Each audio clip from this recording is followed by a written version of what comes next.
Lo que encontramos a 1000 metros bajo el mar hace que no quiera vivir más. Hace unos 3 años, era reportero científico a bordo del buque de investigación del Atlántico Norte, Beslan Explorer. Estábamos a unos 20 kilómetros de la costa de las Bermudas en ese momento, y me estaba preparando para sumergirme en un sumergible para 2 personas, algo que había querido hacer desde que era un niño. El piloto del submarino era un veterano de las profundidades marinas llamado Percy, gran tipo, gran sentido del humor, hablaba con un acento tejano que hacía que incluso las cosas tontas sonaran campechanas y sabias. Las primeras palabras que me dijo fueron: ¿has estado alguna vez en uno de estos? Nunca. Estaba sonriendo, emocionado como un colegial. Prácticamente estaba temblando. Nunca lo olvidarás, me aseguró. En retrospectiva, eso fue un presagio de nivel de genio si alguna vez lo escuché. Estos sumergibles pesan alrededor de 8 toneladas, están equipados con equipos científicos de última generación, rayos de búsqueda masivos montados justo delante de la burbuja de acrílico, son ultramaniobrables incluso a profundidades extremas, puedes girarlos 360 grados. En un centavo, y tienen este enorme brazo hidráulico que el piloto controla con un joystick. Vi a Percy mover ese brazo tan hábilmente que juro por Dios que podría haberle sacado el chupete de la boca a un bebé sin siquiera despertarlo. Cuando no estaba pilotando el submarino, a Percy le gustaba jugar juegos de computadora en la sala de recreación del barco. He jugado niveles incalculables de Call of Duty con él y lo tomo de un jugador de la vieja escuela como yo. Este tipo es muy bueno y, lo que es aún más loco, tiene 58 años y 6 nietos. Percy era un gran tipo. Pero después de ese viaje, mi primero, su 103º, nunca volvió a ser el mismo tipo. Ninguno de nosotros volvió a ser el mismo. Asterisco. Los sumergibles son milagros de la ingeniería, pueden soportar hasta 25 EA, atmósferas terrestres, lo que básicamente significa 25 veces la presión a nivel de superficie. Eso es el equivalente a una hormiga moviéndose con 12 aviones jumbo estacionados justo encima de ella. Nunca olvidaré la sensación la primera vez que me deslicé por la escotilla de la burbuja. Estaba asustado. Sabía qué esperar, pero no esperaba que la burbuja fuera tan pequeña, se sentía claustrofóbico, como meterse en una secadora, pero en realidad no fue tan malo una vez que me senté. Teníamos una vista panorámica del mundo a través del vidrio envolvente, mejor que IMAX, pero cuando la grúa del barco nos sumergió en el agua, no pude evitar preguntarme si esta sería la última vez que vería la luz del sol. Estaba nervioso por el viaje que tenía por delante. Mis editores querían un ensayo en video de una inmersión en aguas profundas en uno de los submarinos, lo cual tenía sentido ya que mi trabajo era informar sobre todas las funciones de un barco de investigación científica, pero estábamos descendiendo cerca de los límites del submarino, casi 1000 metros, y de repente todo fue muy desalentador. Pero Percy rápidamente me tranquilizó, había bajado más de 100 veces y, en su opinión, era más seguro que conducir hasta la licorería del vecindario. Asterisco. A medida que el submarino descendía a las profundidades, se sentía como si estuviéramos inmóviles durante largos periodos de tiempo, como si estuviéramos colgados allí en una eternidad de espacio teñido de azul, pero Percy me aseguró que todavía estábamos descendiendo, todavía bajando, el agua se estaba volviendo más azul, más oscuro, cuanto más profundo íbamos. Había un segundo sumergible siguiéndonos como un fantasma. El piloto era un chico israelí llamado Avi. Era un hijo de puta estoico. Había estado a bordo del Beslan Explorer 3 semanas y nunca lo había visto esbozar una sonrisa. Fue apodado La Máquina. El nombre le sentaba como anillo al dedo.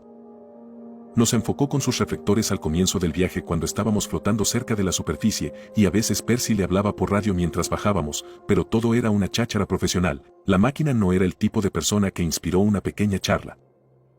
Como copiloto del submarino, era prácticamente mi trabajo mantener el vidrio libre de condensación, por lo que cada pocos minutos limpiaba el interior de la burbuja acrílica. El resto del tiempo estaba filmando y comentando. En lo que estaba viendo a mi alrededor. Alrededor de 200 metros más abajo empezamos a pasar de la zona epipelágica, la zona de la luz del sol, a la zona crepuscular o mesopelágica, y ahora el océano se volvió de color aguamarina profundo. Como el cielo justo antes del amanecer, vemos una anguila morena deslizándose a través del cono. De nuestras luces de búsqueda, un banco de peces meros revoloteando a nuestro alrededor como confeti plateado, y The Machine llama nuestra atención sobre un par de pequeños tiburones tigre que nos siguen por un rato y luego se desvanecen en la oscuridad. Estamos a casi 1000 metros bajo el agua y está oscuro como boca de lobo. Estamos en la zona de medianoche. Ni un solo fotón de luz es capaz de bajar tan lejos. La única fuente de iluminación son nuestros reflectores. Nos estamos preparando para comenzar a regresar cuando, de repente, Percy mata todo el impulso. Solo estamos colgando allí. ¿Qué ocurre? Percy se veía con cara de piedra, su piel había perdido todo color y sus labios temblaban, como si estuviera murmurando algo por lo bajo, y tenía esta expresión fija en su rostro, esta intensidad en su mirada que me advertía que algo estaba mal. Percy. Percy extendió la mano y apagó los reflectores. Hay algo ahí fuera, susurró. No sé cómo describir el impacto que esas palabras tuvieron en mí. Puedes informar las cosas que dice un hombre, pero es difícil transmitir la forma en que las dice, y la forma en que Percy dijo, hay algo ahí fuera. Envió un escalofrío instantáneo por mi espina dorsal. Sonaba asustado. Solo el sonido de nuestra respiración ahora mientras ambos mirábamos hacia la oscuridad total. Había algo ahí fuera. No podía verlo, pero podía sentirlo, algo nos estaba mirando, y nunca antes había sentido algo así. Yo era ateo en ese momento, pero luego lo describiría como una experiencia religiosa. No tengo idea de lo que quise decir con eso. Estaba en shock en ese momento. No sé qué mierda estaba diciendo. ¿Qué es? Apenas reconocí el sonido de mi propia voz, sonaba delgada e infantil, como si de repente, en un santiamén, hubiera regresado a la infancia. Agarré el brazo de Percy. ¿Qué hay ahí fuera? Me volví hacia él. Parecía la muerte. Parecía más asustado de lo que jamás había visto a un hombre, las luces de la computadora modelaban sus rasgos, las sombras hurgaban en su carne, sus ojos amarillos y vidriosos por el terror. ¿Qué diablos asustaría a un hombre como Percy? Era duro como un clavo, un adicto a la adrenalina en todos los sentidos, pero en ese momento parecía que estaba caminando por la milla verde. Me volví y contemplé la burbuja de la Atlántida. Una oscuridad tan profunda que parecía tragarse mis pensamientos. ¿Qué había ahí fuera? ¿Por qué estaba temblando con este miedo incomprensible? Se sentía como una premonición de fatalidad. Los reflectores del segundo submarino pasaron a nuestro lado, la máquina ajena a lo que podíamos sentir tan claramente, estaba maniobrando su submarino de lado, tratando de averiguar por qué nos habíamos detenido por completo. Apaga las luces, susurró Percy con voz tensa por el pánico, y luego, de repente, se echó hacia adelante y pulsó el interruptor de la radio. Abby, apaga tus malditas luces, siseó. Pero fue demasiado tarde. Los reflectores iluminaron algo en la oscuridad debajo de nosotros y hasta el día de mi muerte desearía no haber visto nunca lo que vi a continuación. Ha perseguido mis sueños desde entonces. He quemado 3 matrimonios y un ejército de terapeutas, he intentado suicidarme 3 veces, soy adicto a los opiáceos y al alcohol y todavía no puedo quitarme esa imagen de la cabeza. Al principio pensé que estaba mirando hacia abajo a una especie de disco luminoso de un tamaño inmenso, supongo que 3 veces el diámetro de nuestro submarino, así que diría que tenía unos 6 metros de ancho, y era una textura plateada, suave y ligeramente facetado. Había bandas de color que irradiaban hacia afuera desde este círculo de negro absoluto que se encontraba justo en el centro del disco. No puedo describir ese negro. Era más oscuro que la ausencia de luz, era la maldita ausencia de esperanza. Antes de que se pusiera una bala en la cabeza hace 3 años, Percy me llamó, era como mirar en la nada, me dijo, cero absoluto, me destrozó la puta mente. Sollozaba mientras hablaba. Estaba en mal estado. Su esposa lo había dejado. Sus hijos lo habían repudiado. Había perdido su hogar, su trabajo, su dignidad y finalmente, perdió la razón para seguir viviendo.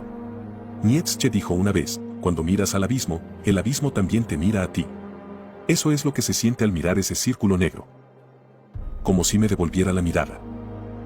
Lo vi tal vez por un segundo antes de que la máquina apagara sus reflectores, pero hubo una eternidad en ese segundo, hubo la sensación de caer al abismo, de ser tragado por la oscuridad, de perder lentamente la cabeza. Era un ojo. Ese disco con el círculo negro en el medio había sido un jodido ojo que medía 20 pies de ancho, y hasta el día de hoy mi piel se enfría cuando lo recuerdo, este ojo colosal mirándonos fijamente desde la oscuridad, y la intensidad de esa mirada. Estaba más allá de la comprensión humana, era una inteligencia medida en eones, era un mal más allá de las escrituras, más allá de la razón, y posó su mirada inmemorial sobre nosotros, y fuimos arruinados por ella, marcados por ella, destruidos por ella. Dios ayúdanos. Y luego la máquina apagó sus reflectores y la oscuridad se llevó esa horrible visión, pero no el recuerdo de ella. Sentí una desesperación diferente a todo lo que había experimentado, un terror negro llenó mi corazón, ese ojo, Jesucristo en el cielo, qué tan grande era el monstruo que poseía ese ojo. Se sentía bíblico. No tuve que mirar a Percy para saber que él estaba sintiendo lo mismo. Ese ojo no pertenecía a una cosa de la razón o de la naturaleza, no era cosa de ciencia, era un monstruo, era la madre de todas las pesadillas de las que nuestros hijos se despiertan gritando. Y mientras pensaba esto, Percy susurró, maldito sea ese día, aquellos que están listos para despertar a Leviatán. Y a mis oídos sonaba como un hombre muerto citando las escrituras. Miré hacia la oscuridad que tenía delante, sabía que ese ojo todavía nos estaba mirando a pesar de que ya no podía verlo, sentí el peso aplastante de su mirada y estaba ebrio con el horror de eso, emitiendo sonidos en la parte posterior de mi garganta, intento hablar pero no me salen palabras, estaba atrapado. Quería correr y esconderme pero sentado en un pequeño sumergible a 1000 metros bajo el nivel del mar no hay a dónde correr, ni a dónde esconderme. La radio crujió, la máquina estaba diciendo algo pero yo no estaba escuchando, todavía estaba mirando fijamente esa horrible oscuridad de Dios. Algo se estaba moviendo ahí fuera, podía sentirlo, como una montaña girando su antiguo rostro hacia nosotros, y podía sentir la terrible gravedad de ese monstruo mientras giraba. Las imágenes más horribles destellaron en mi cabeza, fosas comunes llenas de cuerpos bastante muerto, un lobo mordiéndose una pierna atrapada en la trampa de un cazador, niños demacrados parados detrás de una cerca de tela metálica, refugiados atrapados en bordes de alambre de púas, gritando pidiendo ayuda, me estaba tirando del cabello y golpeando mi cráneo, pero las imágenes solo crecieron más horrible, y mi cerebro se sentía como un enorme coágulo de sangre palpitante. Escuché a Percy aullar de dolor y terror. Escuché mis propios gritos desde 1.000.000 de millas de distancia. Y luego, abruptamente, las imágenes desaparecieron. Respiré entre sollozos y, volviéndome hacia Percy, grité, «¡Sácanos de aquí!». Sacudió la cabeza. «Mira», dijo. Algo había aparecido en la oscuridad por delante. Había una especie de fisura que se abría en el vacío de tinta, de la que salía un resplandor ardiente que iluminaba el océano circundante y, mientras observaba, la fisura se hizo más y más ancha, hasta que se abrió casi 30 metros de ancho, tal vez más, y ese resplandor ardiente y larvario llenó toda mi visión frontal, era del color del napalm y de las puestas de sol posnucleares, y mirando ese abismo enorme, juro por Dios que vi el infierno encarnado, lleno de multitudes de almas torturadas. Todos mis terapeutas dijeron que era una alucinación. Pero Percy y The Machine vieron lo mismo. La fisura se abría en una caverna de dimensiones imposibles, tan grande que contenía cadenas montañosas enteras, y lagos ardientes, y ríos de sangre hirviendo, y lluvia fundida, ardiendo mientras caía de espesas nubes de color amarillo azufre, y vi multitudes desnudas, miles y miles. Miles de almas que gritan, siendo arrebatadas por enormes bestias aladas y arrojadas a estos lagos de fuego. Las bestias aladas tenían un aspecto horrible, una especie de híbrido, llevaban orcas y hierros para marcar y algunas de ellas tenían cabezas de pájaros y cuerpos de hombres, y otras eran monstruosidades reptilianas, pero todas ellas, sentí, estaban llenas de un odio negro por la humanidad. Percy estaba gritando el Padre Nuestro, y recuerdo que mi boca se abrió de par en par, boquiabierta de horror, y las lágrimas corrían por mi rostro, y luego, esa horrible fisura se cerró lentamente, y creo que fue en ese momento que me di cuenta de que había estado mirando fijamente a la boca de esa criatura. No recuerdo cómo regresamos a la superficie. Recuerdo que me tuvieron que esposar a un catre en la enfermería una vez que volvimos a bordo del barco, yo gritaba, no podía parar, me hicieron usar pañales, no podía ni controlar mis intestinos. Estuve en la enfermería 3 días, gritando y cagándome hasta el estupor. La máquina se ahorcó una semana después de regresar a casa. Su esposa lo encontró. Dejó una nota. Una sola palabra en hebreo. Leviatán. Estoy tratando de dejarlo atrás. Han pasado 6 años y soy el único que queda. Los días están mejorando, pero temo la llegada de la noche, hundiéndome en el sueño como nos hundimos en ese abismo, aterrorizado por lo que me espera en mis sueños. Nunca he vuelto al océano. Espero que el video te haya gustado, y de ser así, no olvides dejar tu like y suscribirte. Te ha hablado el Solo, y esto ha sido El Abismo. Buenas noches.